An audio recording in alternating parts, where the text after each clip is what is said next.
can already tell that I've got some IT stuff I got to work on with OBS Studio and my buddies over on the Discord.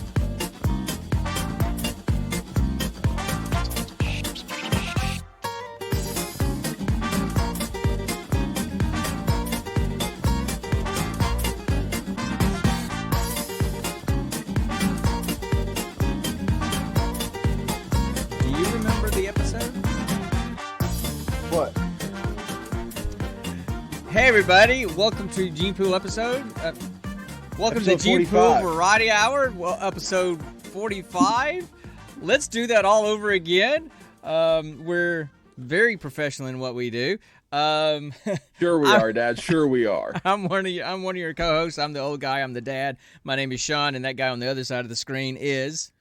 And I am Connor McKay, the fast, the furious, and the powerful monster hunter of the group. Okay, yeah, he's all about Monster Hunter these days, and so he keeps trying to get me to do. It's a fun game. I'm sure it is. I you got me to play Border. You got me to play Destiny. It's your turn to play one of my games. And I did, and right? I didn't like it. And you stopped playing Destiny because you didn't really like it. So there you go. So anyway, So, yeah, you have all the Monster Hunter that you want. Talk to Brandon and Mitch. They spent like a year playing nothing but Monster Hunter, so they loved it. And I tried it, but I got overwhelmed with the inventory management to begin with, you know? Because they kind of... What do you mean? There was just so much, right? And most games... Well, yeah, it's a collectathon. No, people could say the same thing about Skyrim. Sure, and I get that. But Skyrim kind of moves you into the inventory management a little bit. Okay, you only have a couple of things to start with, and you add a couple of things. And now I got to get gems. Oh, now I got to get this. You know, whereas I felt like I was just thrown into this monster-sized inventory that I had to try to manage and understand, and it was overwhelming, and that shut me down on the game. That's what it was. It just shut me down. I'm getting a lot of feedback from you again. So, is there something? Every time you start talking, I hear that feedback again, just like we did that a couple episodes ago when your dishwasher was running. So, is your dishwasher running again? It's not going now. It could be my Xbox on though. Oh, that could be it. You might want to turn that off. You get a little bit of interference or something. So, I don't know. Anyway, so we just hang out and we do all kinds of nerdy stuff and ask some geek questions and talk about usually random movies. Although this week is not a random movie. It was picked for us by the audience. Dad, I can't hear you. Dad, I can't hear you. I'm sorry. I'm right here. I can hear me and I can hear you. I don't know what you did. Okay. Hey, now I can hear you. Okay. I don't know what happened. For some reason, it said my internet connection was unstable. Oh, okay. Well, that's on you, not me. I know, because I could hear you and you could and everything. So that's what we that's what we do. We always start out with just spending some time kind of hanging out, talking about stuff that's been going on with us. I usually let you start. Sometimes we have some technical difficulties, like right now. So tell me a little bit about what's going on with you.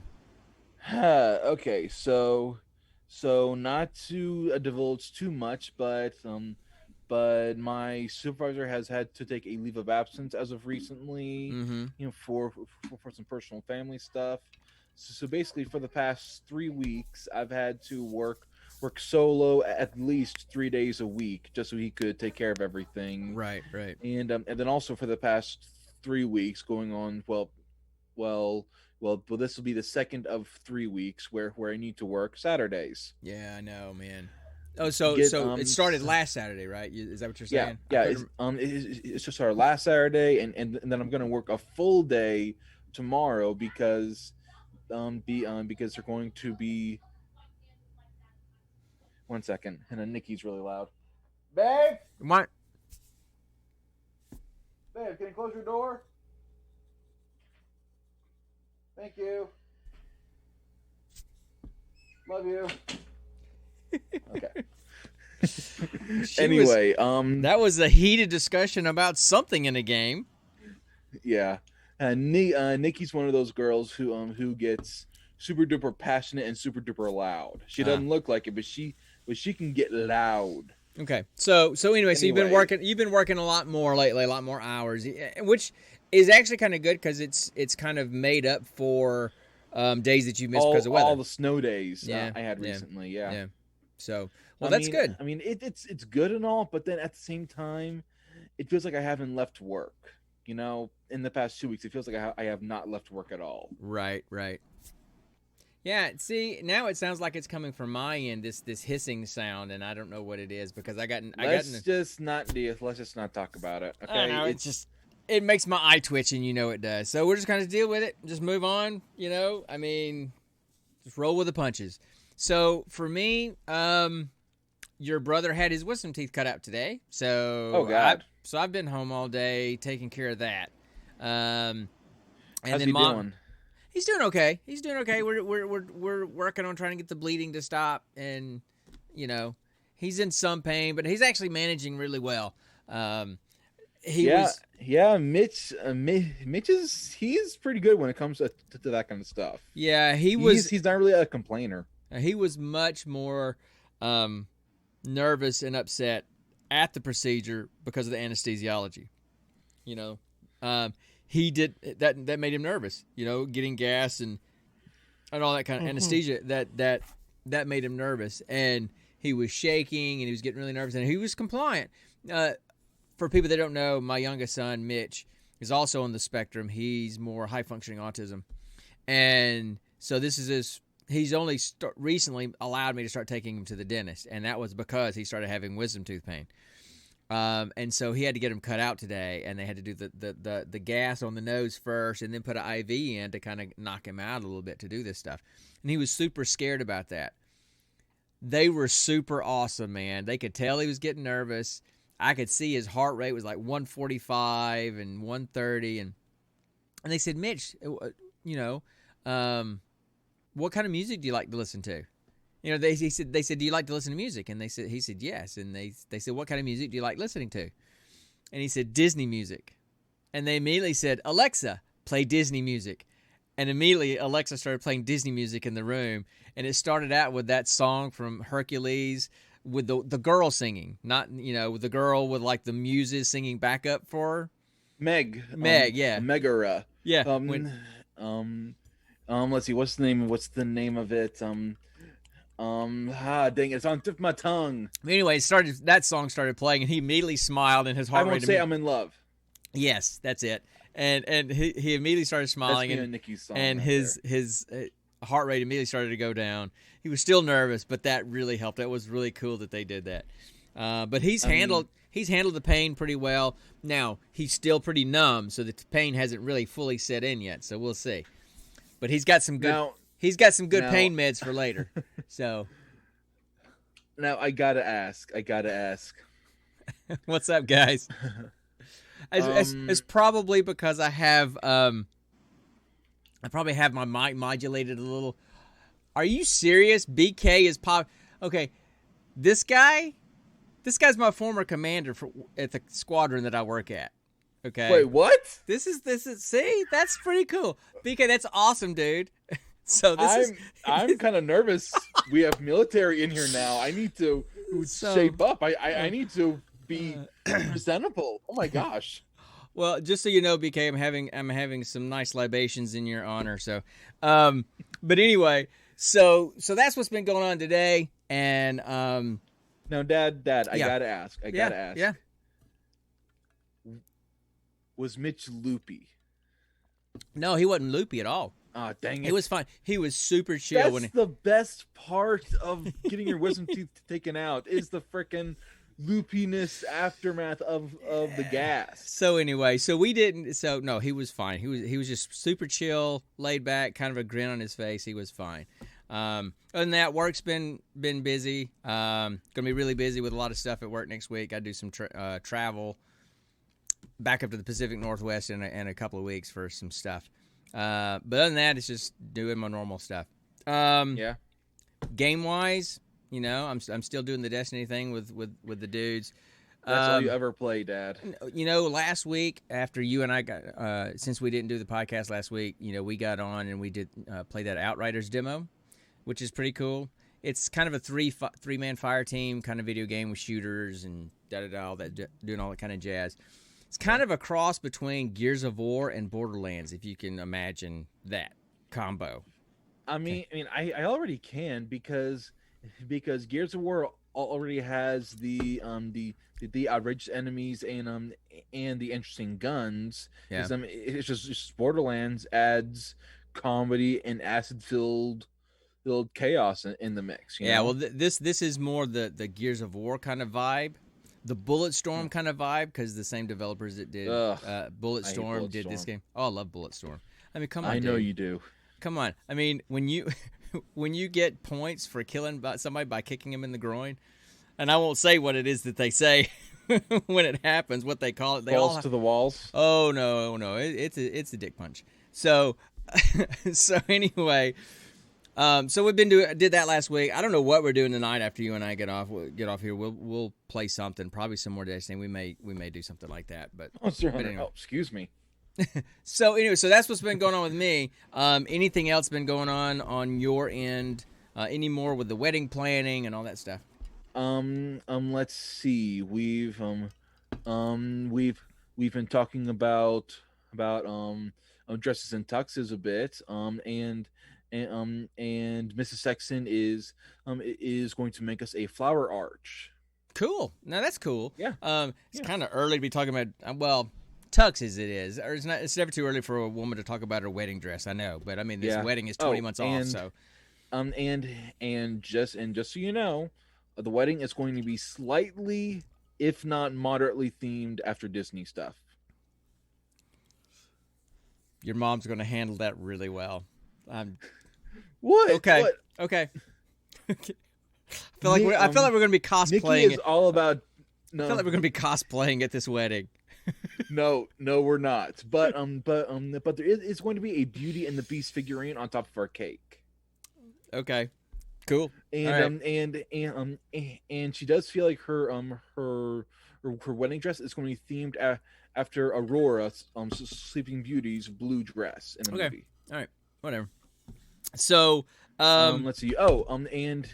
And also Nikki and Luke have been talking about him playing music during the ceremony. Cool. Celtic guitar. Yeah. That's what he said that she had asked about that. So so anyway, it's going to get kind of expensive, but it's not until October of next year, so we have time to save up for it. Well, the nice thing is that the tradition is that it's the family, it's the father of the bride that pays for everything. So I'll show up and I'll show up. I'll help for the rehearsal dinner and all that. But that's a tradition.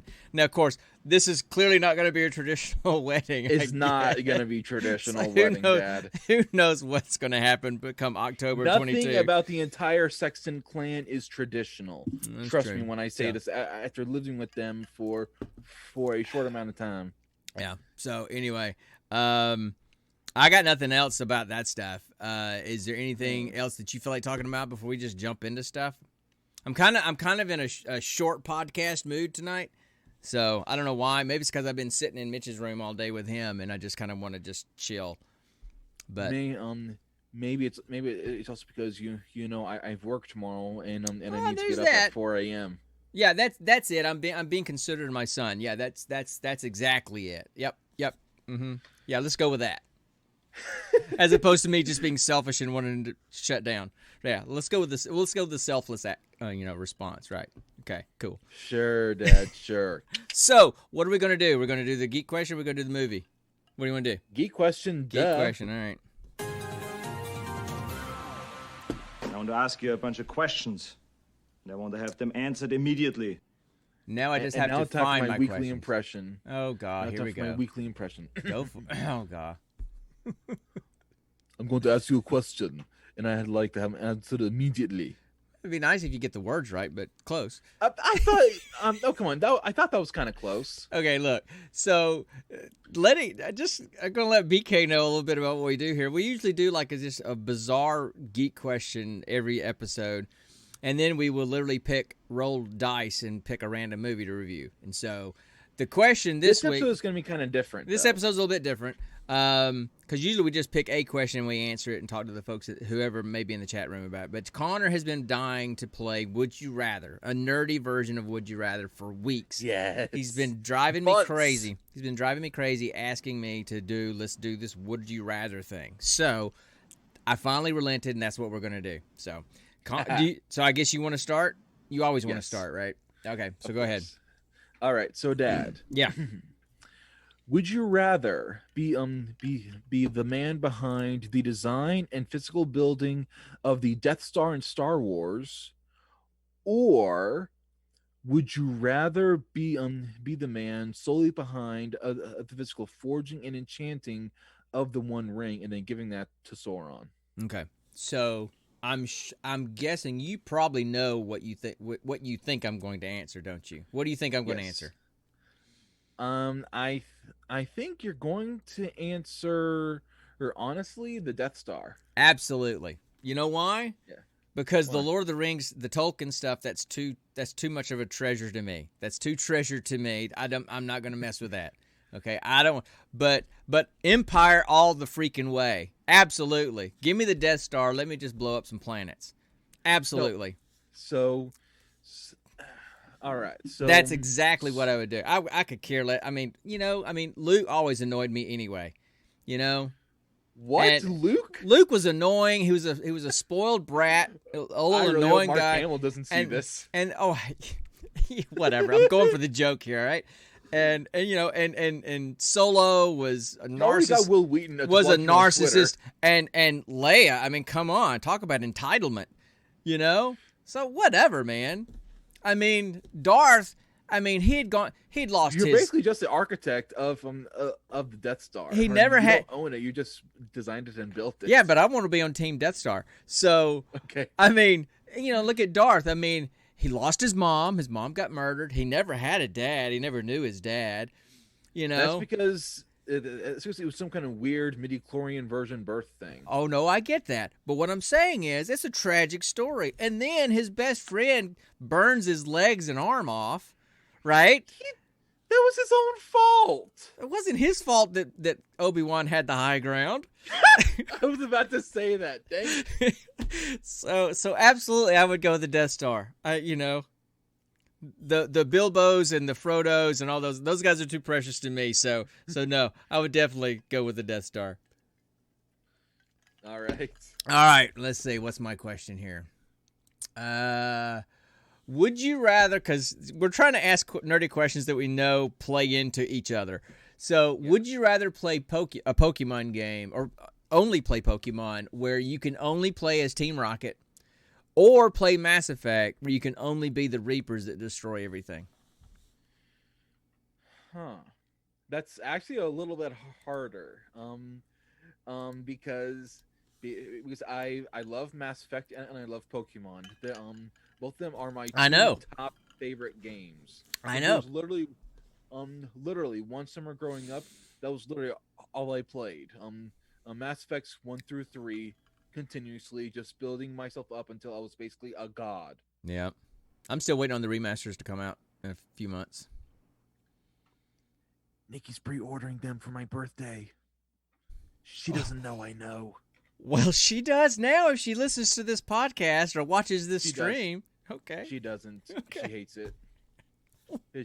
She thinks we're annoying. Well, okay, fine. Tell her I love her too. So, anyway. So okay. So which one? I'm being honest. I'm being honest, I would rather go I would rather do Team Rocket. Mainly because they're still human and they have the ability to change their minds and still be independent in a way. Yeah. The Reapers, they were driven solely by logic and some sort of programmed a directive to basically corral and control the Milky Way population once they get too advanced. Yeah. But Team Rocket, they just want a classic world domination, but at the same time, they were still human and they had the ability to leave the team and become better people.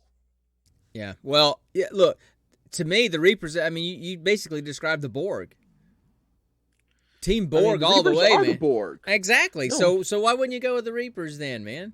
Because I respect free will. I'm just being devil's advocate here, just to make the conversation interesting. Because I respect free will. That's what God made. Okay. I see.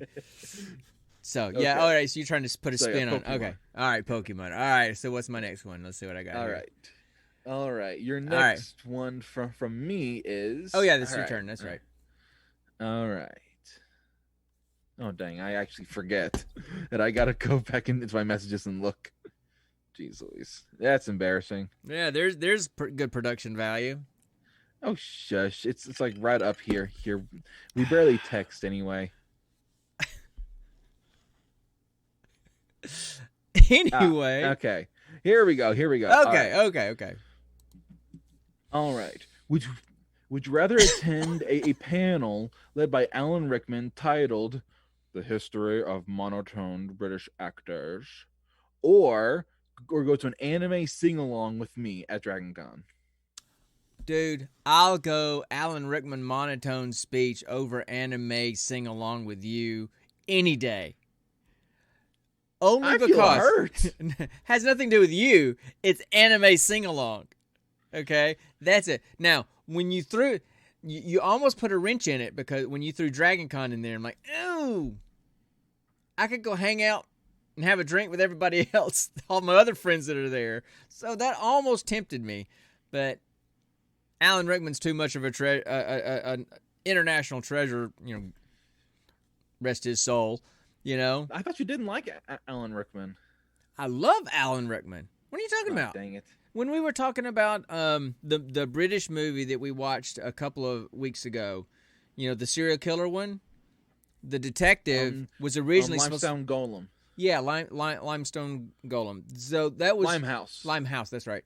So that detective. Here we are again. That detective was originally supposed to be played by Alan Rickman. Remember? And we talked about how much we loved that. Loved that idea. I love Alan Rickman. I mean, come on, man. He's the sheriff of Nottingham from Robin Hood. He's what's his name? The bad guy from Die Hard. I mean, he's Hans. He's Hans Gruber from Die Hard. He's also Judge Turpin. I mean Turpin in oh my gosh, what is with me today? I can't remember names. And he's also in Sweeney Todd. He's also in Galaxy Quest. I mean, come on. How could you not love Alan Rickman? So just because I would want to go see him, right? I would want to go see him. Yeah. You know. So yeah. Because I never got a chance to meet him or have a conversation with him. So that would have been cool. So, and he has a way of speaking in monotone and be hilarious doing it.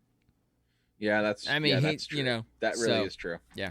So that would definitely be mine. All right. Let's see. So my next question is, I can't find my icon. All right. Because I know you're a pet guy and you're specifically a dog guy. Would you rather have a pet dog, the best dog in the world, perfect for your personality, for only 1 week, or a pet turtle that you could have for years but just sits there? Because we've talked about the fact that because of Nikki's allergies. Am I allowed to ask questions about this? Hold on, because we've talked about how you can't have a pet because of Nikki's allergies, and so turtle would be basically one of the ones you can have, and you missed your dog that we have now. So yeah, what's your question? All right, now the turtle. Does it just? I gotta get details on the turtle. It's a turtle. Or does it just sit there, or can it still move around? It's a turtle. It moves real slow. Okay. Okay. So it's not like you can play fetch with it. How big is the turtle? I mean, you could, but it'd take a week. I just like a regular pet turtle in the house, not like a Galapagos Island sea turtle kind of thing. Just a regular tortoise. Yeah, just whatever, a little box turtle that you get at the pet store. Yeah, nothing major, just a regular old turtle. If I'm being honest, I would go with the turtle. Okay, well, that's because that's pretty much the only option that you've got for pets. No. That or technically a gecko. Or a bearded dragon, chameleon. Yeah, I mean a lizard. Yeah, they're not the most snuggly pets out there, you know. Bearded dragons actually are, and so are chameleons. Yeah, and they love physical attention. Yeah, and I would even look into getting a snake if Nikki wasn't deathly afraid of those. Yeah. Yeah. Well. Yeah. Now I'm not a big fan of the whole snake thing. But, I mean, I don't mind them, but I wouldn't want one for a pet. So. I remember when Luke wanted a snake. Mm-hmm. I would rather him get a snake than Solomon, if I'm being honest. Well, Solomon's gone. So anyway, speaking of pets being gone, Mojo's gone as well. So what happened to him? Nothing happened to him. Mom just took him to a vet to find a home for him because we couldn't find a home for him. Mojo was our sugar glider that my wife bought for Connor years ago because she felt bad because his brother had a parrot that he bought. And it didn't really get taken care of except by me. And now that her sewing stuff is in your old bedroom where Mojo was, she's like, "Yeah, I want to get rid of Mojo. It stinks in here. He's out of here." So Mojo's gone. So now we're just down to Coco. Well, that's good. Because Coco is awesome. Coco is awesome. But I've already told Mom, I'm like, "Hey, you got the bunny. So when Coco's gone, I get a dog. Another dog. I get my dog." So, dude, I mean, what dog is that? Look, I don't know. I mean, I want a John Wick dog. I haven't found one yet that I can afford. A John Wick dog. That's a steel, pit bull. Yeah, like a steel gray pit bull, American bulldog. Just that kind of. Not necessarily. Oh my god! Doesn't have to be full on pit bull. It can be, dude. Just a bull terrier. Could be something in that genre. Okay. Okay. I'm gonna tell you right now. Yeah. You would really need to have it trained, and that's the plan. The second I get it, I'm taking it with me to work and taking it to an obedience school down there. Nikki is also really afraid of those things. Okay. Well. Mainly because once used to be a maid, it one bit her in a house that she was cleaning. Dude, we have so many guys at all throughout the whole squadron that have dogs. Bring them to work, and we have so many pit bulls and American bulldogs and all kinds of, and they are all the bomb. I mean, they are the sweetest dogs, of course, and they're also pretty well trained because they took them to obedience school or did all that. So whatever dog I get, I'm going to take them to obedience school because I'm tired of having Coco run as soon as we open the door. So yeah. Anyway, all right. So there's that. So turtle. I'm sure Dennis with Botch would love that because he does a turtle voice and he has a character that's a turtle in his one of his D&D shows. Yertle the Turtle, remember? From Dragon Con when they did the live show? Am I not turtly enough for the Turtle Club? Who is that supposed to be? Master of Disguise, remember? I didn't watch Master of Disguise. That was when you were younger and I was beyond that. I was never a huge Dana Carvey fan anyway. So. Okay, anyway. All right, let's move on to another question. All right. Next question. So let's see. It'd be my question for you. Yep. All right. All right. Would you rather go on a date with Dave Duchovny or replace 4 flat tires in the middle of summer in a full cosplay? Okay, go on a date?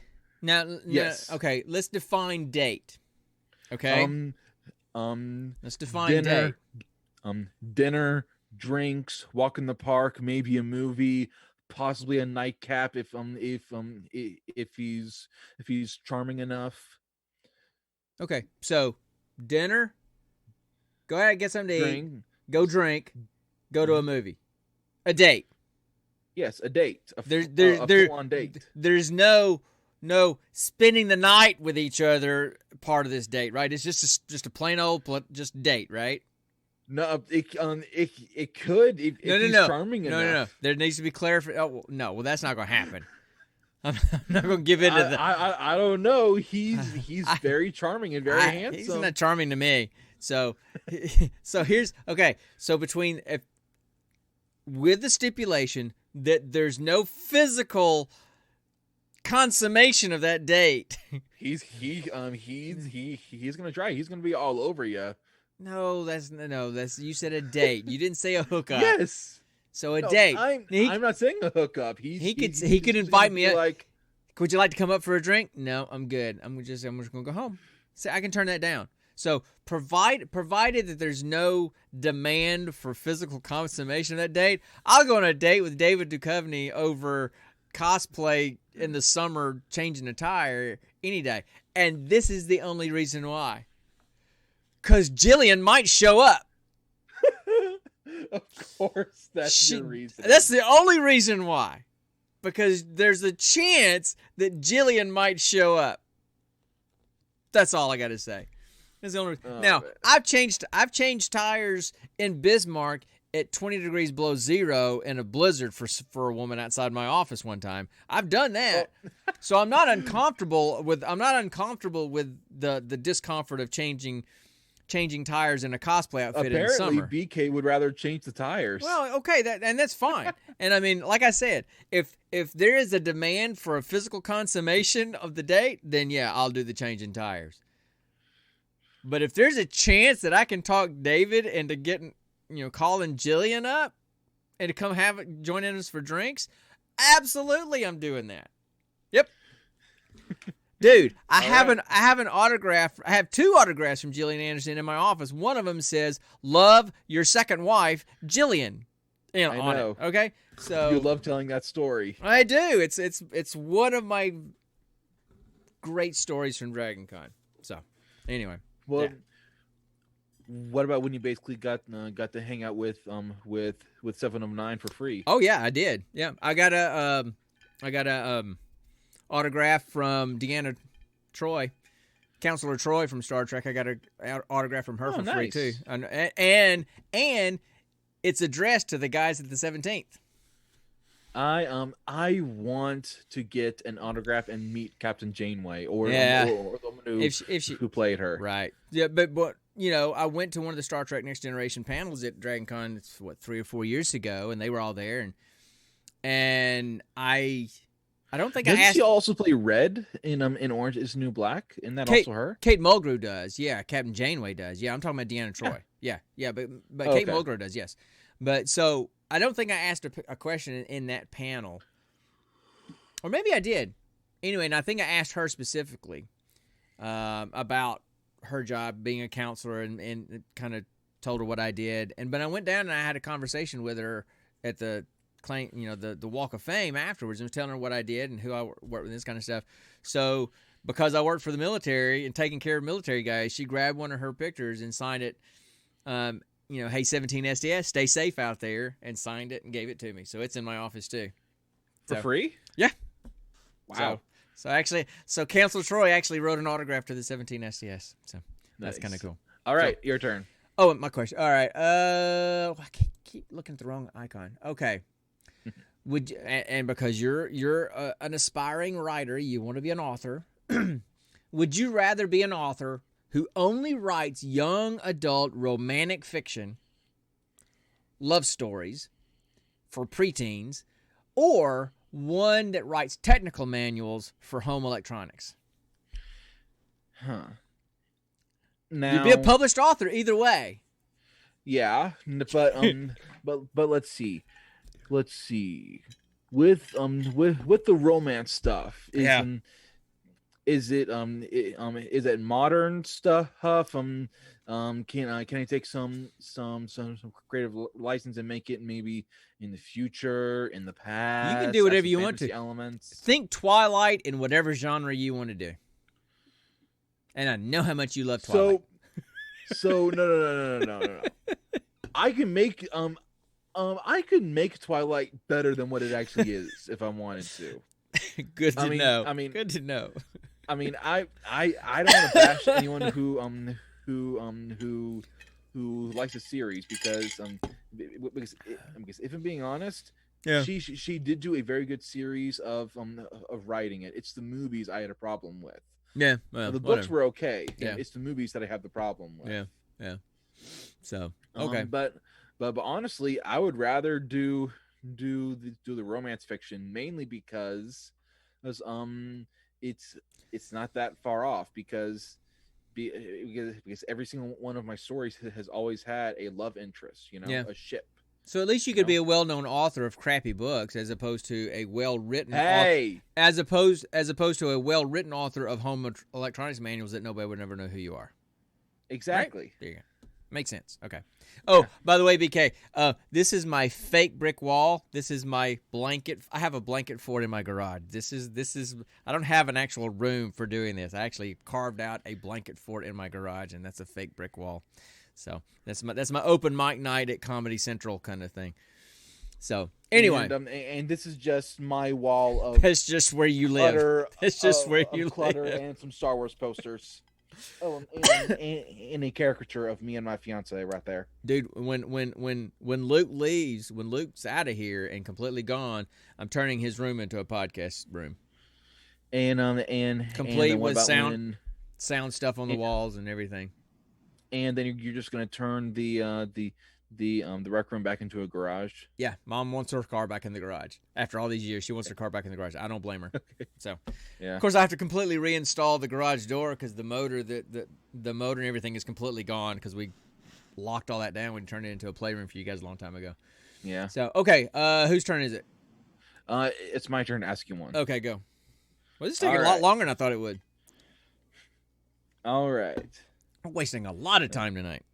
No, we're not. All right, Dad. Yeah. Would you rather have your entire life narrated by Sam Elliott or Morgan Freeman? Yeah, I knew you were going to do that to make that more difficult, because the question you had asked me before with Sam Elliott and who was the other option I had? William Shatner. Oh yeah, that was super. That was super easy. Kirk. Yeah, that was super easy. It was Sam Elliott all the way. And even though you threw in the ringer of Morgan Freeman, I still think I'm going to go with Sam Elliott. I mean, his voice is just so deep and so iconic. Well, and here's the thing: every time he talks, you feel like you're in a freaking commercial for trucks, Marlboro. Yes, and just man stuff. So look, they, as far as voiceovers for narrating and that kind of stuff, absolutely, they're both fantastic. Oh yeah. But for a narrator that I would want to like hang out with and go have a couple of shots of whiskey with or something, oh yeah, Sam Elliott for sure. Absolutely. You drink whiskey. That's what that is? That's not beers. It's actually Kentucky bourbon with a little bit of Coke. You've gotten harder stuff over the years, Dad. You know what? It's like this is I still got my Irish Death from Seattle sitting in there, and I had one of those the other night. So, it is what it is. So, yeah. But I just like these because I can have more of these and not feel so full. That's it. So you rather Sam Elliott. Oh, yeah, absolutely. It's a closer race than what you told me before. Much closer race, but just because they both would be cool voiceover narrators, but then Sam's the dude I'd want to hang out with at the same time. I never said you would be. I never said you'll be able to hang out with him. But if he's narrating my life, he would he would basically just be a disembodied voice narrating what you're doing. But if he's narrating my life, I would rather have someone narrating my life that would be the kind of person that I would like to hang out with, even if I don't get to. How's that? Okay, yeah. Okay, all right. That works. I guess. Right. Okay. Is it your turn? Yeah. Okay. Yeah. Okay. Yeah. You. All right. So. And what, you? No, me. Okay. Wait, you?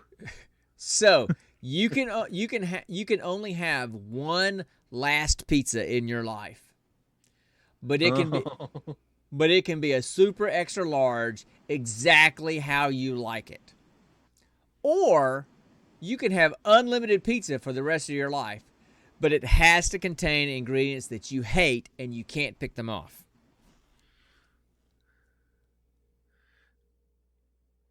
Which one would you choose? So basically, I can't pick them off. Nope. And it would just That is yeah. That's a good one. That's a good one. That is a good one. Although after watching this movie, Dennis Leary's kind of creeping up as a narrator for my life too. So we'll get into him when we talk about the movie. Sup, Mitch? By the way. Now let's see. You said a super extra large, correct? Yeah, I mean, so it could be as big as my podcast table. You know how big it could be that, like, so it could last a while. Yeah. I don't mean the world's largest. It covers my entire front yard and it would take you 2 years to eat. No, I'm not talking about that. No, of course not. No, the biggest you could have is as big as my podcast table. So that lasts you a while, but not forever. But did you say? Did you say that if I eat the super extra large pizza, I can never have pizza again? Is that right? What you said? That's it. You get the one best pizza ever in your life, and it's the last pizza you ever get to have. Or you can have unlimited crappy pizza with ingredients you don't like. Yep. I'd have to go with the super extra large. Really?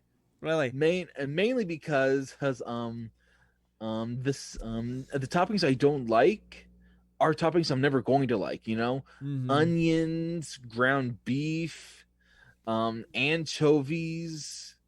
I'll give you the anchovies. Yeah. I'm never gonna like that. You know, I've tried that stuff several times on other things or road myself, trip, Mitch. even onions. Yeah. It's just I've never liked that stuff and I never will. So I would rather have one last amazing pizza, and then just try other stuff. You know. Fair enough. Okay. I actually kind of thought that you would. Well, I was getting into going. Okay, he's going to really struggle with ingredients that he doesn't like, but he's also really going to struggle with never having pizza again. So which one's he going to go with? So, but I kind of agree. I would rather have one that I can sit there 10 years from now and go, oh man, that was such good pizza, while I'm eating something else, as opposed to going, all right, I'm eating some more crappy Chef Boyardee with onions and anchovies, right? Exactly. So, fair enough. Okay. All right, fire away. Chef Boyardee doesn't make pizzas. They've made pizzas for years. They've made pizzas since I was a kid. I thought they made that crappy canned ravioli. They do, and crappy pizza. I don't remember the pizzas. Because anyway, Here's your last question. We never suscepted you to those kind of pizzas, you know. So okay, right. What's the last question? All right, now listen carefully. This is a doozy, you know. Okay, go for it. Right. I'm waiting. Would you rather play D&D in a group where the party are just doing dumb stuff and don't care about the story, or where a DM meticulously takes notes and lords every single decision and quote you have ever made? Oh, sorry. Yeah, see, I already got the answer. So go ahead. All right. Would you rather play D&D in a group where the party are just doing dumb stuff, don't care about the story, or where a DM meticulously takes notes and learns every single decision and quote you have made over you to lead you to where he wants? I'm going to answer that with an image. Okay.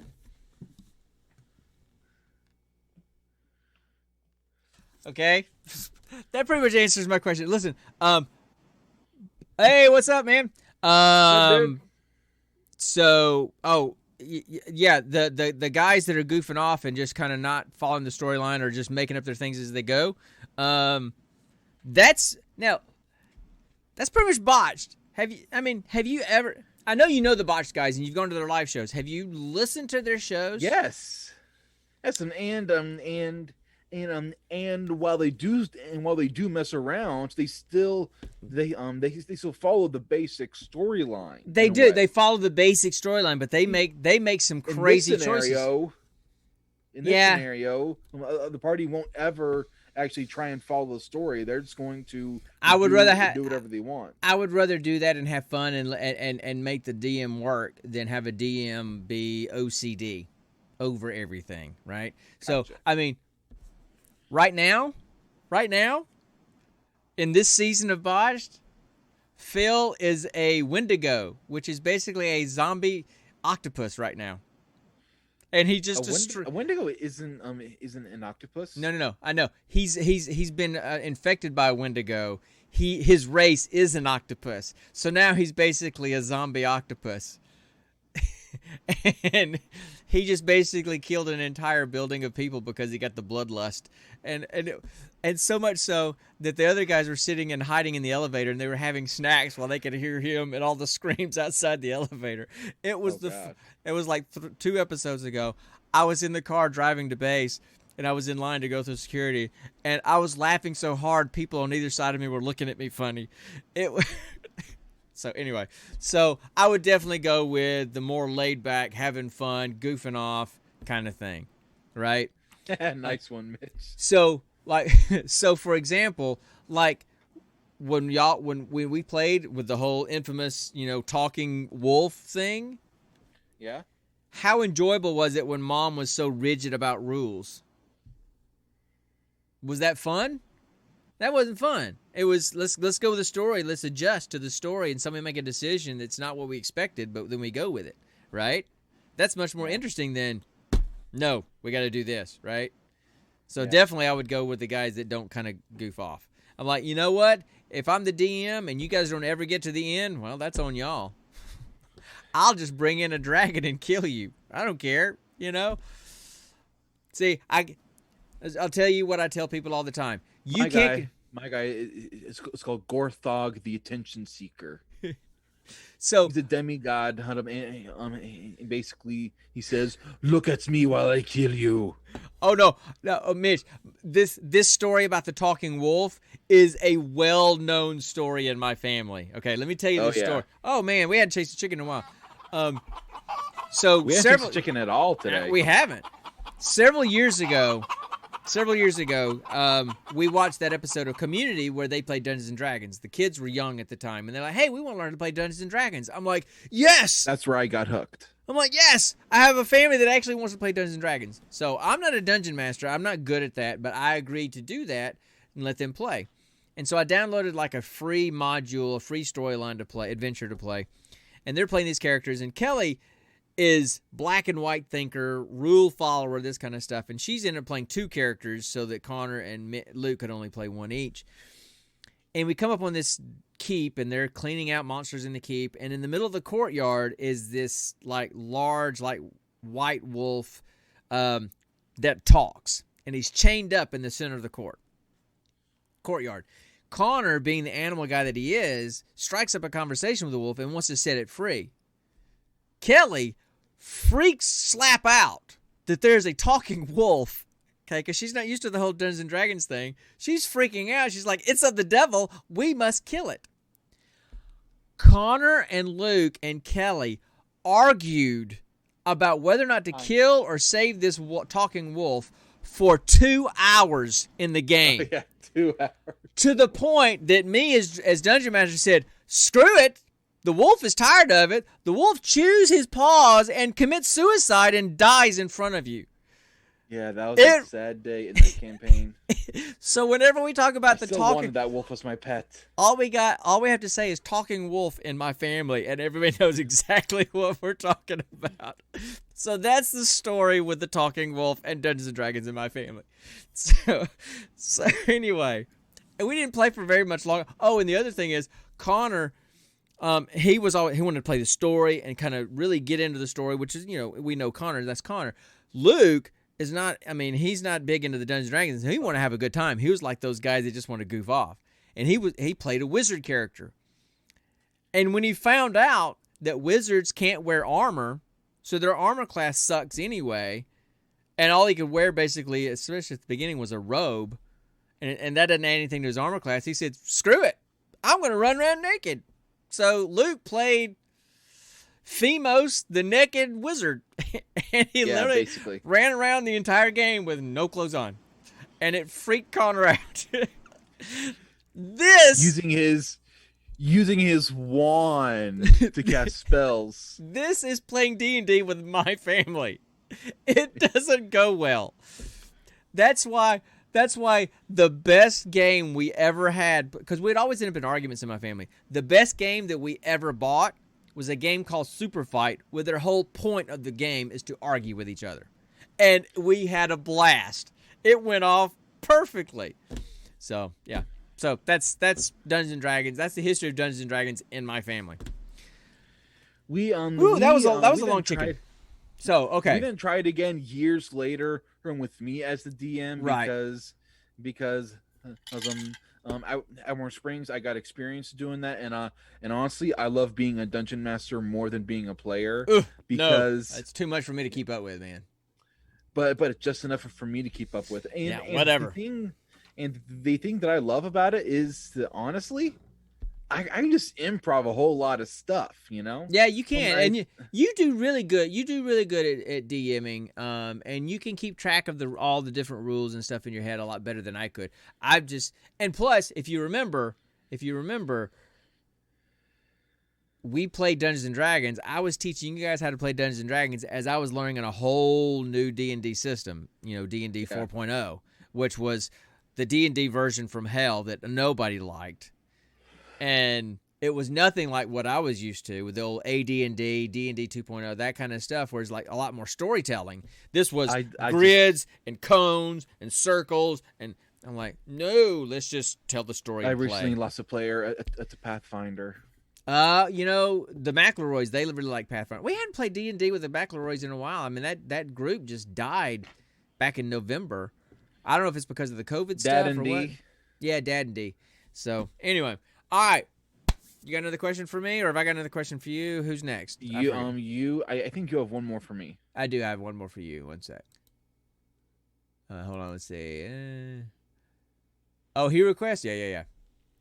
I mean, I never played it, but I know it. So, that would...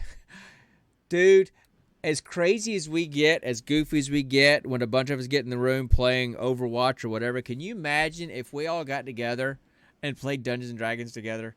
Me and you and Brandon and all the rest of the guys. That would be a hoot. That would be a hoot. So, okay. Could I be the DM? I don't care. Okay, last question, Connor. Last question, then let's move on to the movie. Okay? All right. Would you rather play the villain in your favorite movie of all time or play the hero in the worst movie you've ever seen?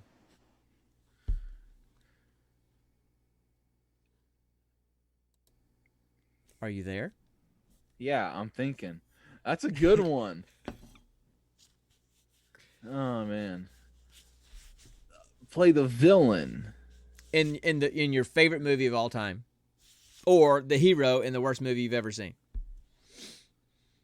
Now, a defined villain, and could anti-hero also be in that circle, or just straight up villain like Scar and Hades? Whoever the bad guy is in the movie. I mean, like Deadpool is kind of like an anti-hero a little bit, right? So I'm not talking about that kind of character. I'm talking about the bad guy. Whoever the bad guy is that they're going after. The Thanos, so like the Ultron, the whatever, right? Okay.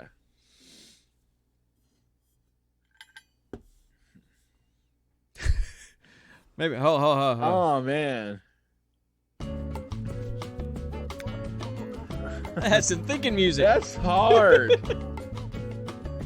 because the villains always lose, but at the same time, the hero in the most stupidest movie I've ever seen is a stupid hero. So, oh my gosh. Would you rather be a stupid hero or an awesome villain? That's basically what it boils down to, right? Sure, awesome villain. I'd rather be an awesome villain. There you go. That makes makes the most sense. Because I may not look it, but I can honestly be pretty diabolical when I want to be. So I really can. Because at least you would be memorable, right? Yes, if you're the villain, you're the bad guy. Even if people hated you, they would remember you because it's the greatest movie ever or whatever. But if you're a hero in a crappy movie, nobody's going to remember you anyway, right? Now the question is, which villain would I be? Oh man, now that's a tough one. Huh. I think it would be a three-way tie between Hades from Hercules, Yeah. Hook from Peter Pan, Yeah. or Mitch, that just makes it easy for you, dude. You pick you pick the villain and the hero in one. There you go. Enough said. Easy. And then the third one, I think it would have to be this previous one we just saw, Simon Phoenix. Oh yeah, yeah.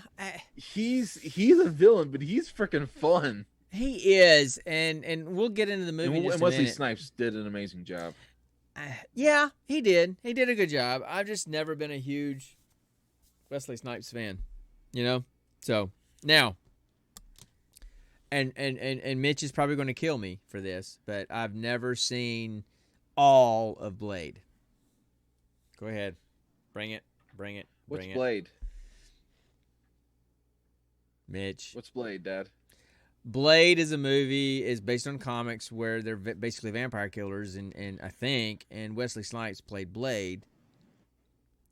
So, anyway, it's supposed to be really good, and it's like a darker. Isn't Ryan Reynolds in that? I knew I was going to get a reaction out of Mitch when I said that. It's one of those movies that keeps saying, "Oh, I need to watch that. Ooh, I need to watch that," and I never get around to it. Ooh, I need to watch they're it. all on Hulu, Dad. Then I need to watch it. I need to watch that. So. It's since not that I haven't. Hulu. It's not that I haven't wanted to watch it. It's one of those movies that's been on my list that I've never gotten around to. Like recently, I watched The Big Lebowski, and it's like I need to watch that movie. Everybody talks about how great The Big Lebowski movie is, and I've never seen it. I need to turn in my nerd card because I've never seen this movie. So when I was flying out to Seattle a couple of weeks ago, I watched it on the plane, and I was disappointed. I felt bad. I think it's because of the hype train. Everybody has hyped this movie up and the dude and everything for so many years. And I'm guessing if I watch it again, I'll appreciate it much more. But it didn't grab me as much as it didn't grab me as a cultural icon movie like it has for everybody else, seemingly. Now, I like Jeff Bridges' character. I like the dude. But I like John Goodman's character too. But the movie, I don't know, man. It just didn't grab me, well. I need to give it a second shot to see if I'm missing something, just to give it a fair shake. But so I've got movies on my list that I've never gotten around to, and Blade's one of them. So I need to do that. Anyway. Yeah. So are we done with the geek question? That was a long one because basically it was 10 geek questions.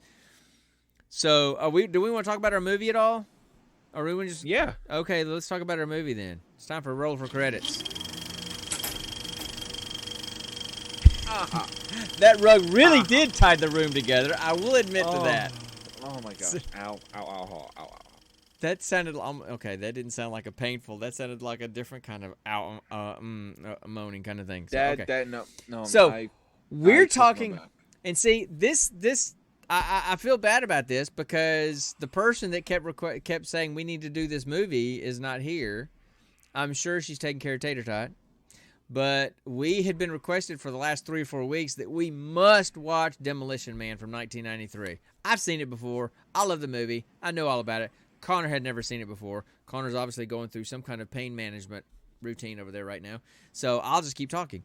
So, we decided to, instead of going with our normal routine of just rolling dice to randomly pick a movie, we made an executive decision and chose to watch and review, or I don't know if we call it review, just talk about Demolition Man from 1993. So, okay, that's better. Now, I've given an introduction. Do you want to talk about, do you want to kind of give the plot of the movie, or what do you want to do? Since you've seen... Hey, Ashley in the background.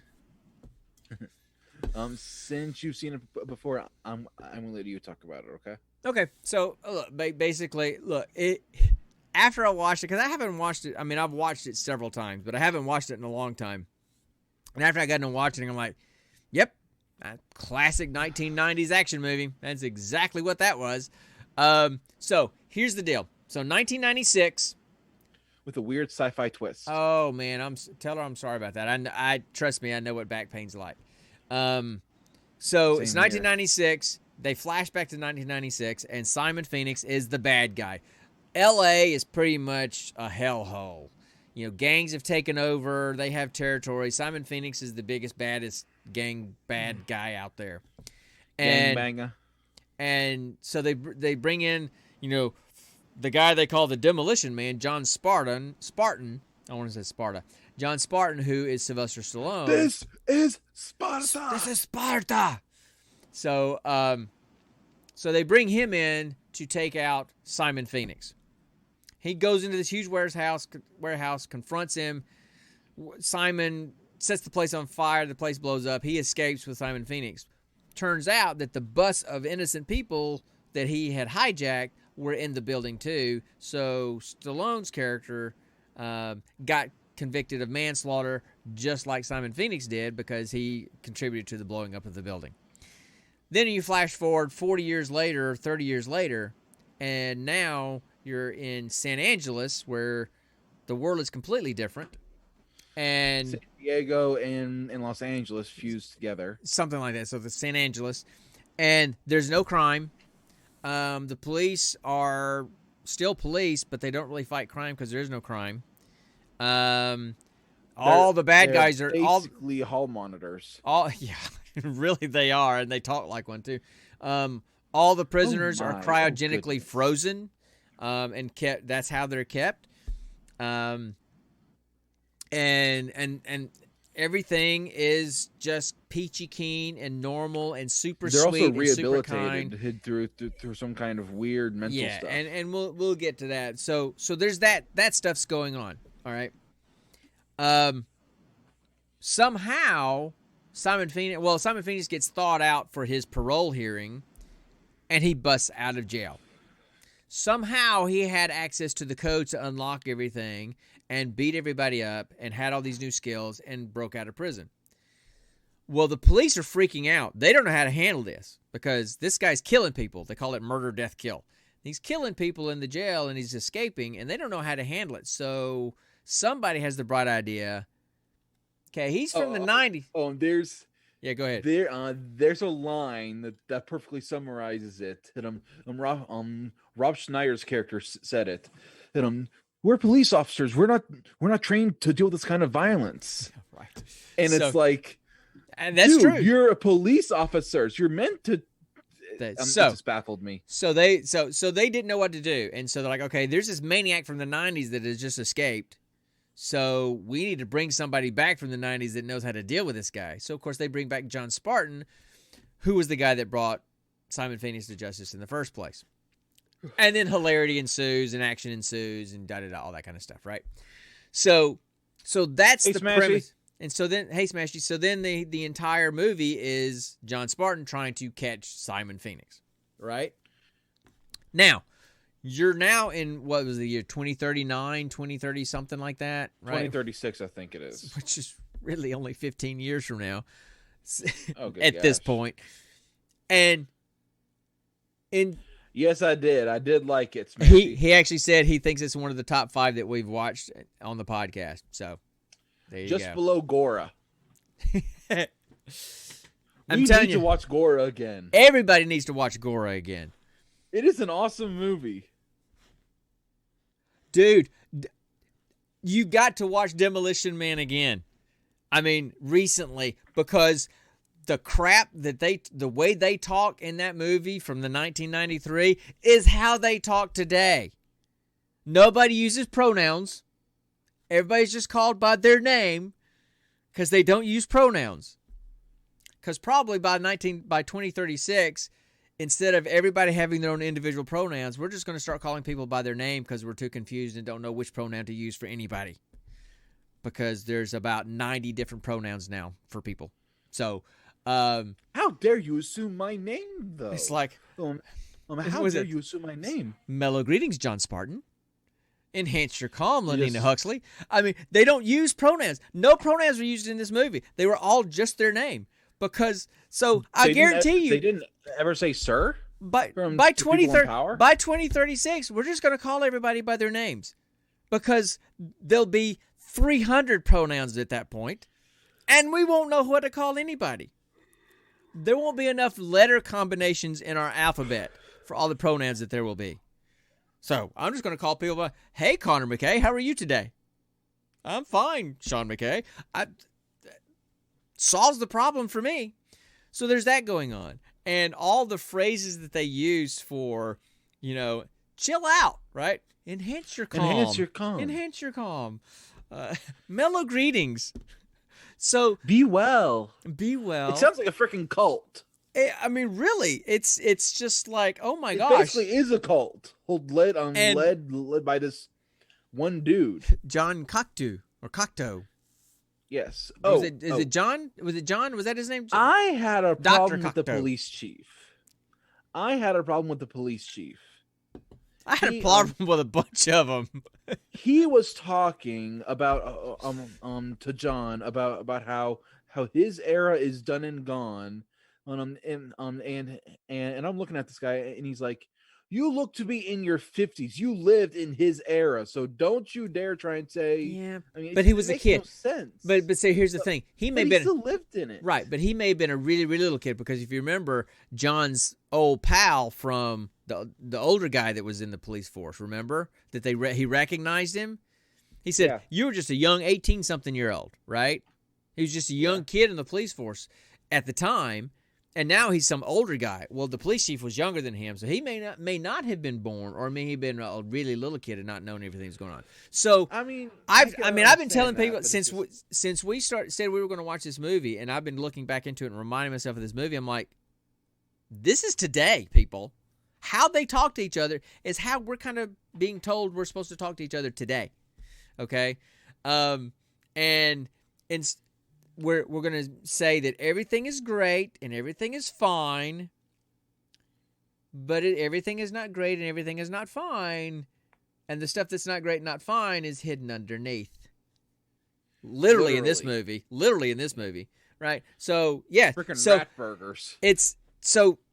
Demolition Man was ahead of its time. It was talking about stuff today, then, right? If they take away actual salt, we will die, though. So the thing is, so that's the whole thing. I agree. Salt is a pinnacle part of my spice diet. It's one of your 5 food groups. So, it's one of your 6, because ketchup is the 5th. Hey. So anyway, I will drive down there and smack you. Yeah, bring it.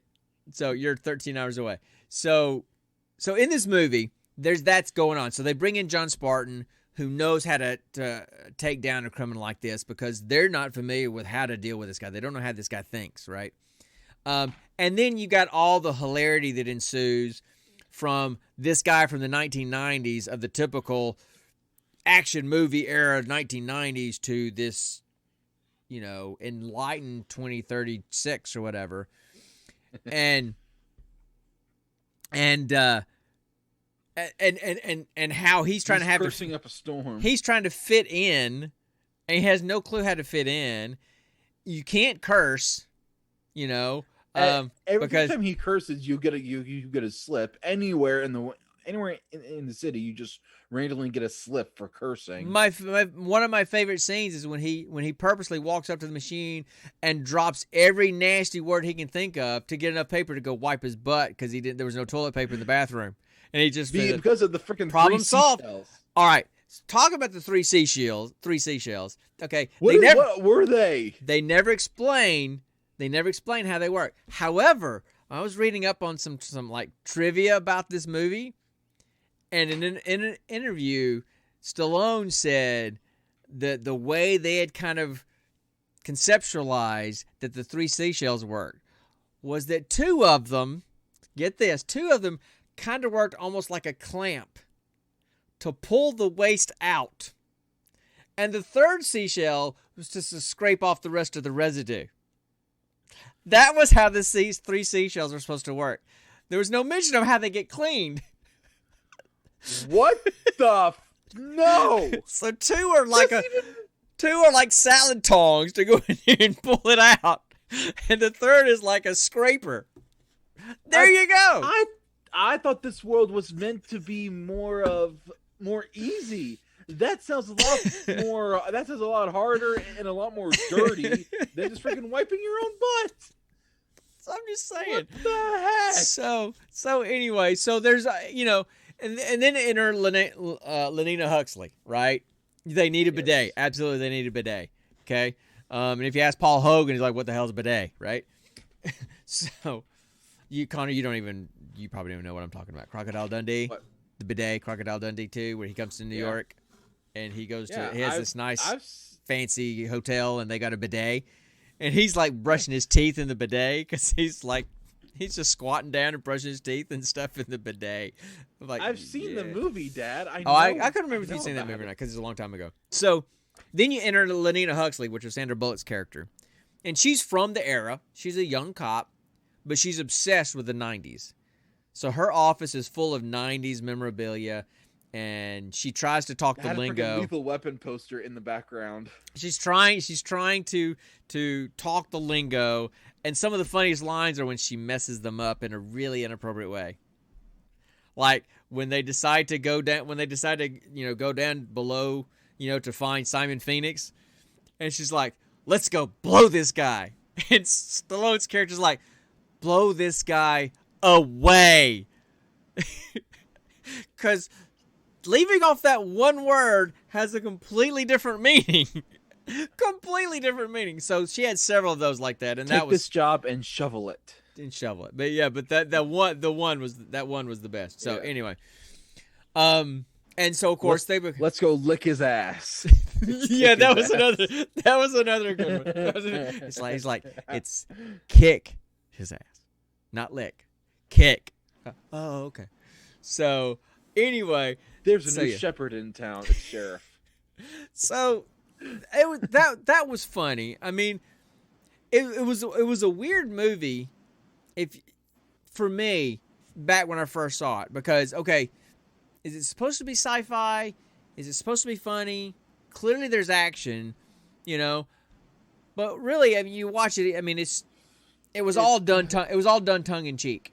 It was all done tongue in cheek. What does that mean? Just not taking themselves too seriously. They're being kind of goofy and kind of corny on purpose, right? Oh, okay. So almost comic book style, kind of. Well, not comic book style. That's wrong. Kind of cartoonish style, right? Yeah. So anyway, Yeah, I can see that. So that, I mean, you had so many different kind of genres going on that made it so fun.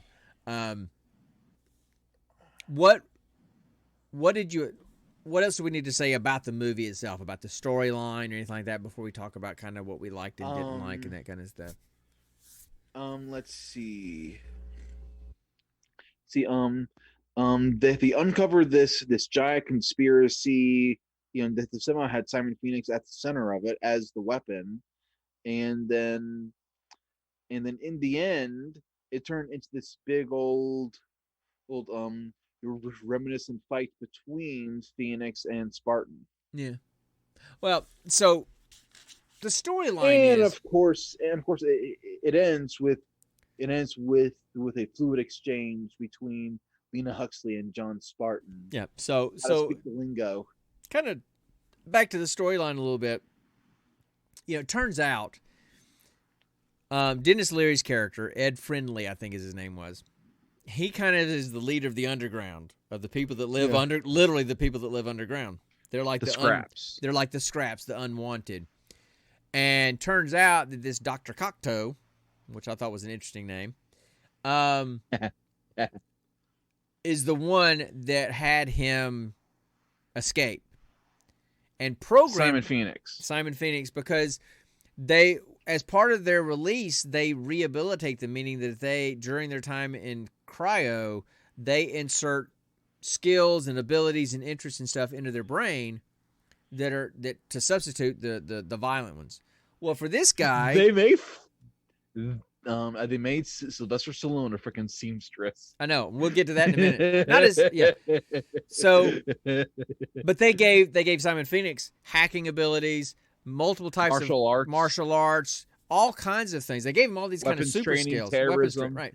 The- So he they got should get him in perfect terrorist. he got all that, broke out, and escaped with all those skills because Dr. Cocteau had him did all that so that he would take out Ed Friendly so he could continue his perfect society kind of stuff. Right? So that's what that was all about. And then John Spartan, a flawless pearl. yeah, John Spartan got, knitting and seamstress stuff. Right. So, Yeah. and we'll talk about the knitting thing in a minute because as a husband of a knitter, there was a big flaw in the whole knitting thing that I need to talk about. So, The fact that he was able to knit an entire sweater in a single night. nope. I'll get to that when we get to because that's impossible.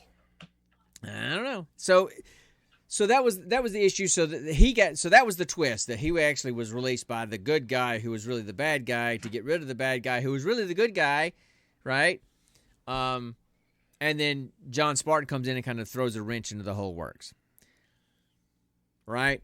So in the end, they figure out that the bad guy's really the good guy's really the bad guy, and then Spartan takes out the really bad guy, and Spartan gets the girl.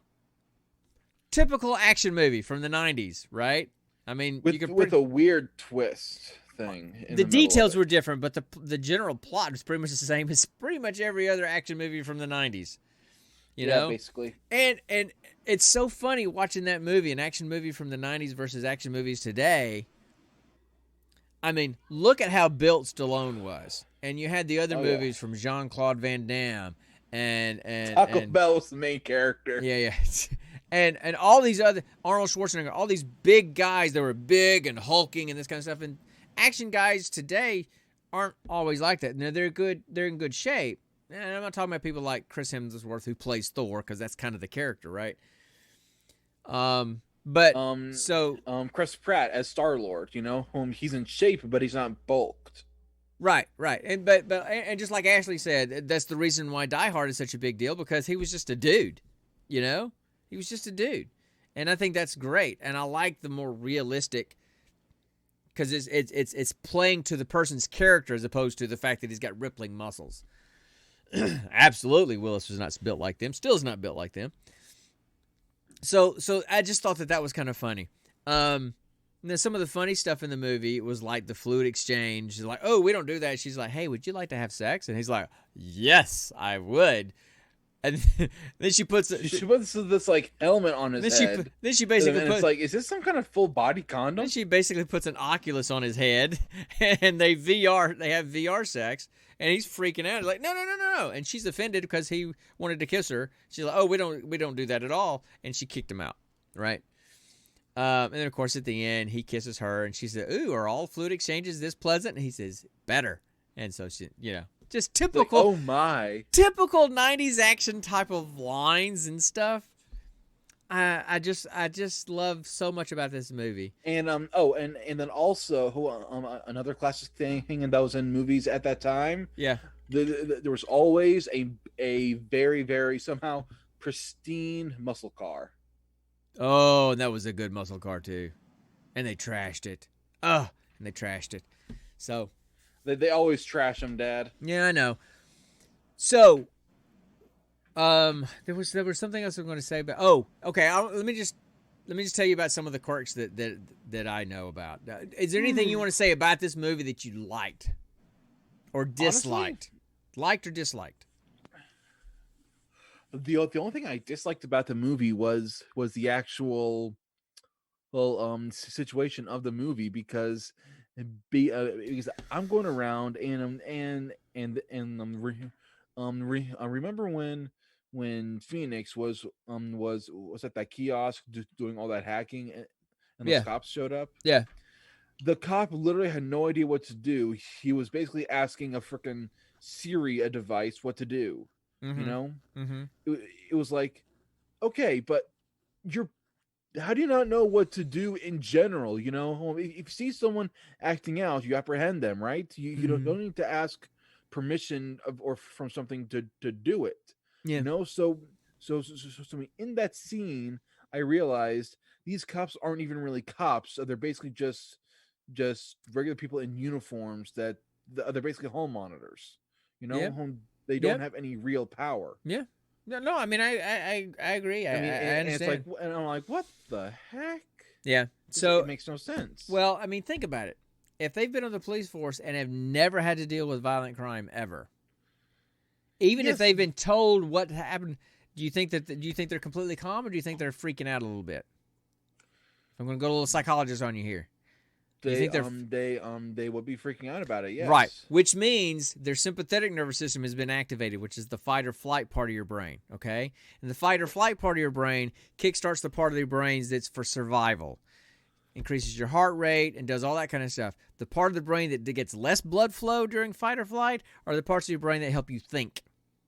Okay, so they're not thinking clearly when they're in the middle of that fight or flight, that sympathetic activation. They're just wanting to escape or fight. And since they've never fought before because they've never had to, they just wanted to escape. And so they were freaking out. So even if they'd been told or read stories or read manuals about how to do it, they had no ability to do it. Emotionally, they couldn't have done it at that time anyway, right? Yeah. Oh, now that would have been good. A Dredd versus What's Judge Dredd. Go look it up. Just go look it up. So Judge Dredd versus Demolition Man. That'd have been a great crossover. So I loved just the '90s action movie feel. I love that they were. So did I. I love that they were kind of making fun of the pansy type of society that's going to be in the future. And what made it more funny is that we're living in that now. Yeah, we are. And sitting there going, okay, so this is current day almost. We even have self-driving cars now. So pretty much it's, they're Teslas now. They were, I don't know what they were back then. So that it created a whole other level of enjoyment of this movie because of that for me. Sometimes it's good to have a good action flick. You can just turn your brain off and just watch and enjoy. You don't have to worry about, okay, this is part of an entire MCU, and we have to remember who was related. We have to remember all these layers of storylines. No, just give me one movie. Bad guy, good guy. Good guy's bad guy's good guy, turns out, and all that kind of stuff. Crew. Blow stuff up, fight, shoot, go. So I like that stuff. I like the play between Sandra Bullock and Sylvester Stallone. Their relationship. I wasn't a huge fan of Snipes, but I've never been a huge fan of Snipes. So it wasn't that he didn't do a good job in this movie. I've just never been a huge Wesley Snipes fan. Period. And so that just played out in this movie for me. I mean, he's okay. He was great. He played the role, but he's just not my favorite. So there was that. Yeah, Con Man starts looking at something, and sometimes he's literally almost falling asleep. He's literally almost falling asleep. So I'm sorry. I know you got to go to bed soon, so we need to tie this up so we can get out of here so you can go to bed because you got to be up at 4. So other things, the knitting. I want to mention the knitting just because I'm married to a knitter. You notice that when she kicked him out of her apartment, after Lenina kicked him out of her apartment, he went to his place and he opened up that box and there was that ball of yarn and the 2 needles, right? And what did he do? He took the ball of yarn and he started wrapping it around his arm, which is making a skein of yarn. Okay, that's backwards. When you buy yarn, because I've bought yarn for your mom before, when you buy yarn, you buy it in a skein, which is like it's all wrapped up and it's kind of twisted. It's this long thing. And then when you buy the skein of yarn, you take it to the people that you buy it from, and they put it on a machine, and they wind it up into a ball of yarn. That keeps it from getting tangled up when you're knitting. Yeah. It was already good to go when he got it out of the box. So he went the opposite direction and went from a ball of yarn to a skein. It should have been a skein to... Whatever. I'm just saying. I think he was just fiddling with it. The other thing is that Simon Phoenix's eyes, one is blue and one's brown. Yeah. They switch a couple of times in the movie. Really? Yeah. So, now Now, I always thought in the movie, they were going to reveal that the blue eye is some kind of cybernetic eye. Yeah, I don't know. They never said anything. So there was those kind of things, and I gotta say, I love Dennis Leary, and that was classic '90s era Dennis Leary. Dennis Leary's a comedian, and it's the '90s, so it's early for you, Connor. But one of his things was he would go on these rants, and just kind of go on a rant for like 5 minutes and string things along in a rant. And he did that in the movie. They said when they cast him for this role, they rewrote that character to give him opportunities to just go on rants. So he had a couple opportunities to do that in this movie, and that wasn't in the original script. But when they cast him for the character, they completely wrote the character so that he could do that.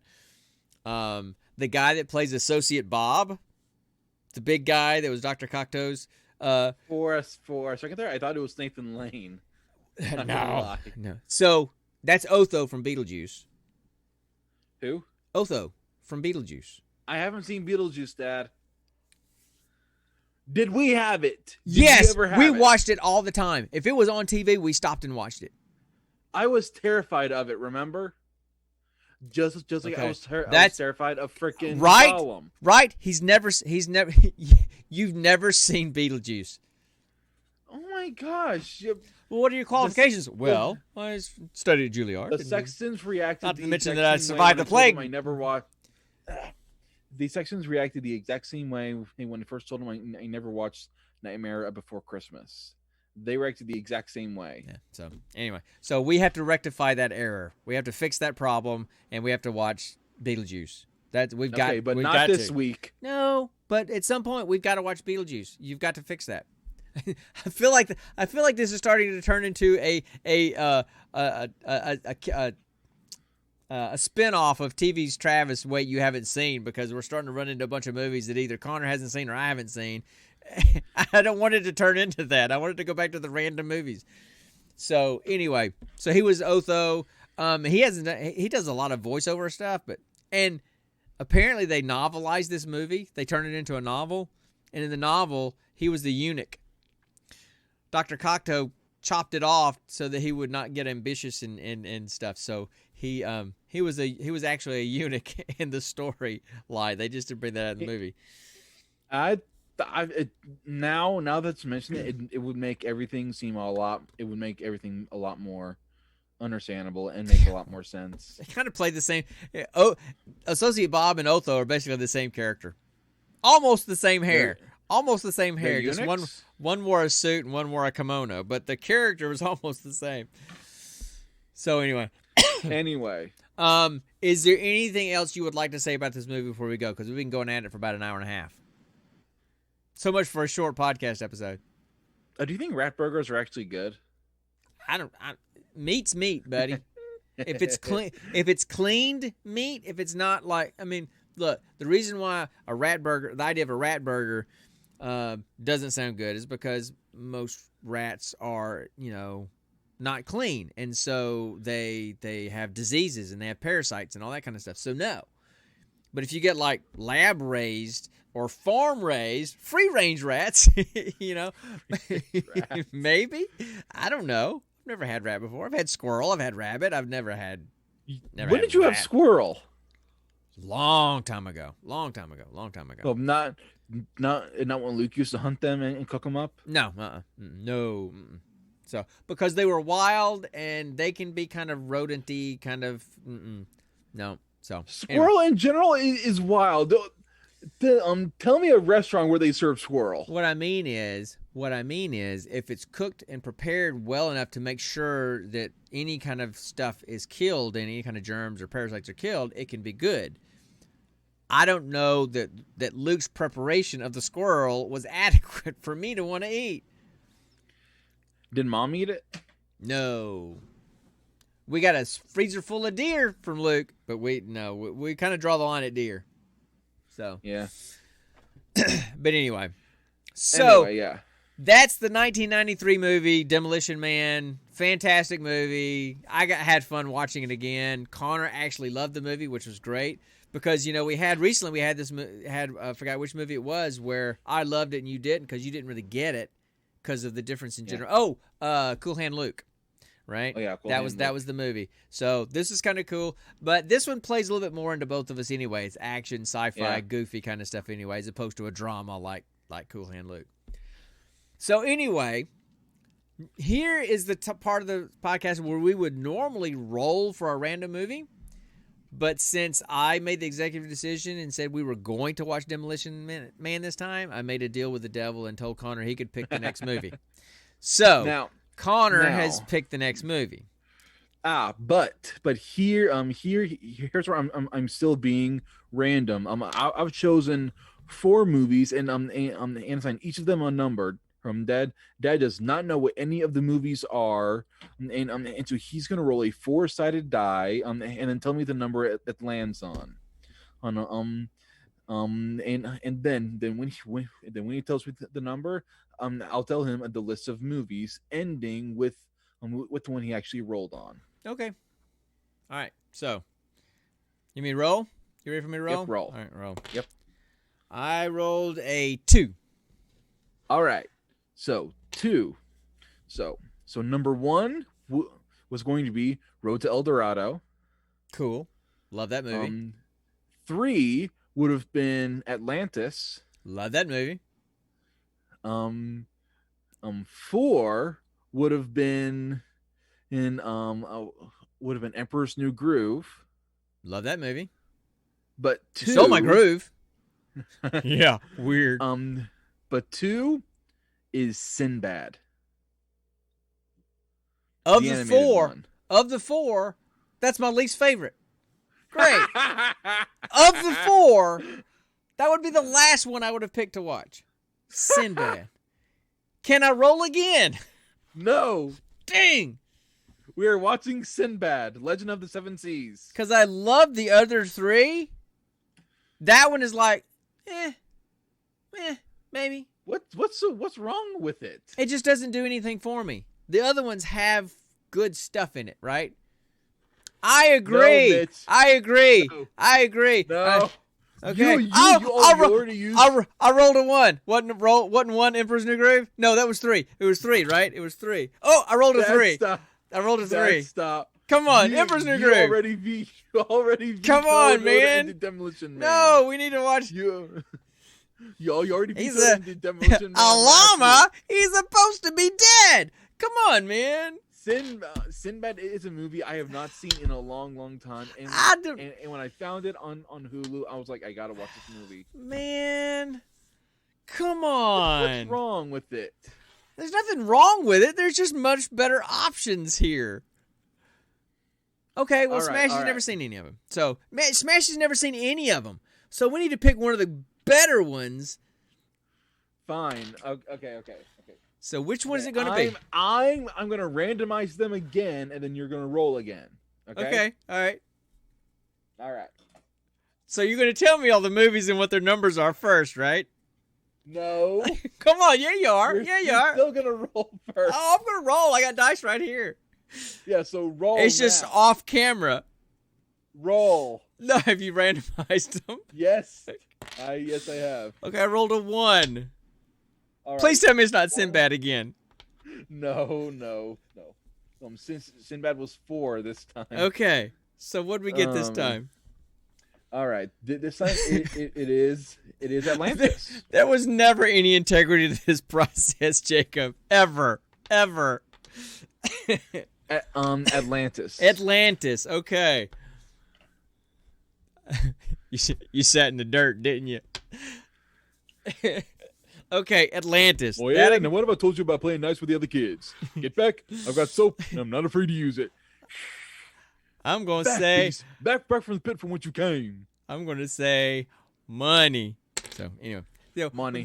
We have a lot of lines from this movie. I'm gonna say money. So we have a lot of lines from these movies that we loved as the kids were growing up. So we're rattling off some of our classic lines from these movies that we loved. You'll understand. You need to watch the movie. So we're going to watch Atlantis, The Lost Empire. Excellent. Emperor's New Groove is a great one. That's probably the funniest of all of them. It's definitely the funniest of all of them. Dave Spader, man. Dave's and John Goodman. And Warburton, Patrick Warburton, Kronk. I mean, yeah, weird. So Yeah, weird. we could just about do the movie. Yes. So there, because look, here's the thing, Ashley, and you're gonna get this. You're gonna get this, okay? Get Kronk. Yeah, we're gonna get Kronk. No.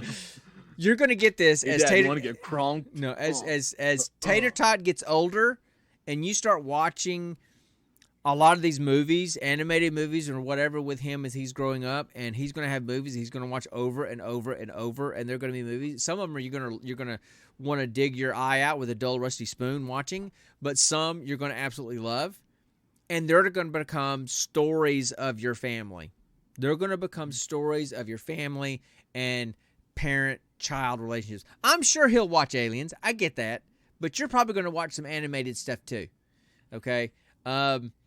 Hopefully, you won't have to go through the torture of watching things like Barney and Teletubbies. I friggin' hated the Teletubbies. They scared the crap out of me, and they still do. So anyway, their eyes are soulless, man. They're soulless. Okay, so and why is their son a baby? Man, I think they were on acid. I don't know. I really don't know. So, anyway. Yes. Watch Aliens as much as you want to, but these animated movies, if you want a list of great animated movies to watch for your kids, because Connor and Mitch, that's pretty much was their life growing up, was just watching movies. Hercules, Lion King, pretty much any Disney movie, before 2005 is a good go-to.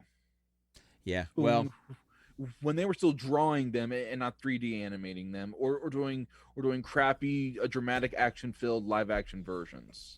Hey, speaking of live-action versions, the live-action Mulan is actually really good. A lot of people trashed it, but as a movie, I enjoyed it. I really enjoyed it. I mean, I haven't seen the live Lion King yet. I haven't seen that one yet, but the live Mulan was good on Disney Plus. They have the new Lion King listed under live action. It's not live action though. It's all animated. It's all completely animated. That makes no sense. It's live action ish. It's not there's no real animal actor or scene anywhere in the movie. It's all completely 100% animated. I know. So anyway, it pisses me off. It confuses me. I get you don't, and that makes great sense to not expose Tater Tot to TV and that kind of stuff early on. I get that. We unfortunately we had a couple of kids on the spectrum, and it was virtually impossible not to. It's just what it was, right?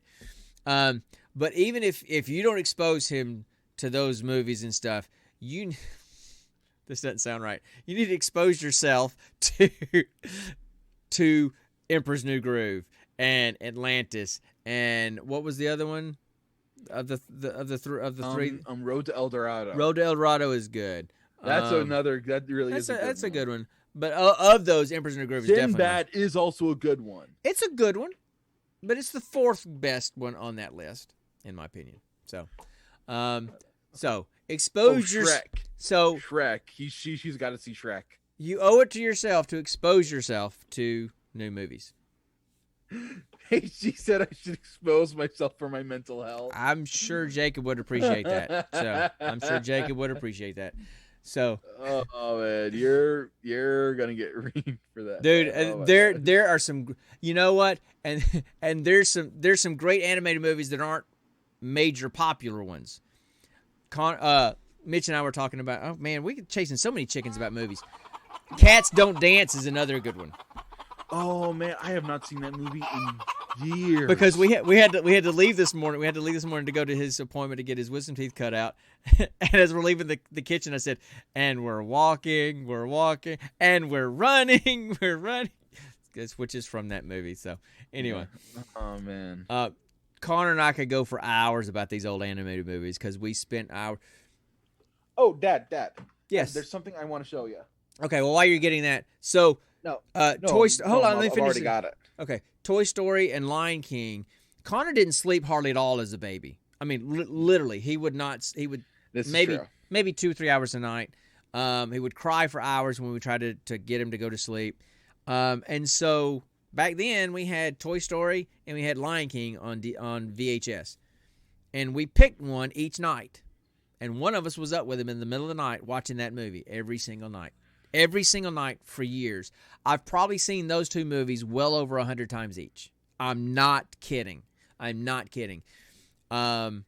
And- King is still my favorite. And so Lion King, I mean, when it's dark, if you've seen Lion King and it's dark and all of a sudden the sun Because they pops birthed me into this crappy world. That's why I hate them.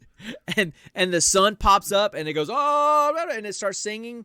Every time that would happen, Connor, he's like 18 months or whatever, would throw his hands up in the air like this. And so today, whenever that song comes on, the entire family will do this. Because, so you're going to get a lot of memories from those things. And I get not exposing to it at a much earlier age. I get that. That's great. But there's also the source of some really cool stories and connections there that we'll have for the rest of our lives. We'll be joking about Lion King and, weird from Emperor's New Groove until we're dead. Yeah, So, we are. Yeah. So anyway. Anyway, hey, we're done. You got to go to bed, no, man. No, Oh, you want to show something? You want to show something. So last week, Nikki was asking me, what my favorite classic Disney movie was. The ones that they're made in like the 60s and 50s. Way back when. And I told her it was Peter Pan. You know? Yeah. And so she painted this. Oh, okay. It's a C with the tower and second star to Second the star right. to the right. There you go. That is really cool, Connor. That is really cool. So excellent. I love it. Yeah. So, and I've noticed it's going to be one of our decorations for our wedding. Actually, she's going to she's going to do an N and with her favorite. Right. Okay, cool. So, do we have You were anything? saying? Do we have anything else we need to talk about before we get out of here, so you can go to bed, and I can go get another drink and spend the rest of my evening. doing whatever I wanna. Always remember to tip your delivery boys. Tip your delivery. Tip your drivers. Yep. Cool. All right. So, anything else that we need to talk about? Never have a bad hair day. Yeah, no, you're right, Smash. So now he sleeps. Right. You never have a bad hair day because you have no hair. I mean, I do right now. It's just I really want to. I just wish I could get onto a regular shaving schedule. I need to get some more razor blades though. Every Saturday morning. Pretty easy. You know. Every Sunday morning. Sunday morning is better, yeah. Yeah. But then at the same time, I just want to lay in bed and watch Netflix or Disney Plus or something. I'm sure this is riveting conversation for everybody that's in the chat room. This is I stuff do we can not talk want to about tattoo offline. my head. I've seen people who tattoo their heads. Bam Bam Bigelow. Bam Bam Bigelow tattoo. That's what he needs. He needs a Bam Bam Bigelow tattoo. Absolutely. No. You need Who even flames. is that? You need flames on your skull. Go Google Bam Bam Bigelow, and you're built like him, and you get his tattoo under your head like him. You can cosplay as Bam Bam Bigelow, and people would ask for your autograph at Dragon Con because they would think you're him. It's like either that or your Bam Bam son. Bye. Are you leaving? What are you doing? Okay, so we're gonna get out of here because we've been at this way too long, and it's time for you to go and get some rest. You do. You gotta get some rest. So we're done. Thanks for folks that came in and just kind of hung out with us and chatted. I've gotten kind of spoiled as we do this. We used to come in here and do this, and we just chat with each other because we knew nobody was coming in here. Now that we have people that actually come in here and chat with us, I kind of get spoiled. It's a lot more fun. I get spoiled of having people to chat with. So anyway, but Yeah, so we're gonna do what did we say we're gonna do? Oh, Atlantis. Atlantis. Next time. And then we'll be back on our random movies after that. Yes. So thanks so much, everybody, for popping in and talking to us and hanging out with us. And we'll do this again next week, probably 7 o'clock again, because he's got to work again the next Saturday morning. And then we'll be back on our 8 o'clock schedule. So anyway, thanks everybody for hanging out and watching, and we'll talk to you guys next time on the Gene Pool Variety Hour. And always remember, what? That was a fake. Oh, no, it wasn't. Stay nerdy, my friends. Thank you. I swear that wasn't fake. Sorry, not sorry.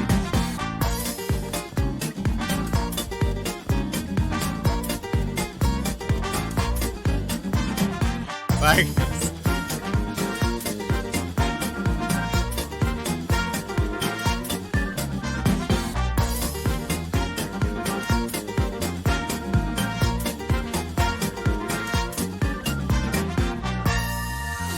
Bye, everybody. Y'all have a good night. See you later. Peace. I can just figure out how to stop this thing. There we go. Stop this crazy thing. No!